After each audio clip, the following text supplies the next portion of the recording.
je vous encourage vraiment à chercher et demander la révélation de Dieu.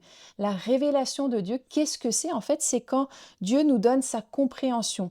C'est quand Dieu déverrouille ses secrets pour nous, qui deviennent alors des certitudes, des vérités. C'est pas juste là, c'est vraiment dans notre cœur. On saisit ce qu'il nous dit et la foi est activée en fait. Quand la révélation vient, la foi rentre dedans et là, waouh, on va vivre des trucs aussi. On va vivre la parole. On a besoin de révélation pour vraiment vivre la parole.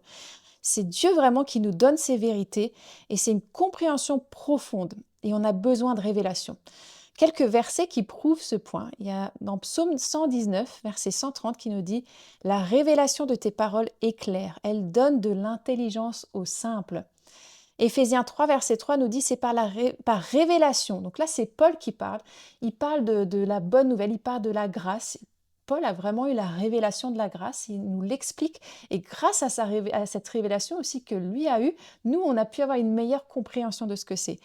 Donc il dit, c'est par révélation que j'ai eu connaissance du mystère sur lequel je viens d'écrire en peu de mots. Donc Paul lui-même a eu des révélations pour pouvoir comprendre les choses. Ils n'avaient pas encore tout le Nouveau Testament, c'est eux c'est eux l'ont écrit sous l'inspiration du Saint-Esprit. Donc voilà, il y a encore ce dernier proverbe 29 au verset 18 qui dit: Quand il n'y a pas de révélation, le peuple est sans frein.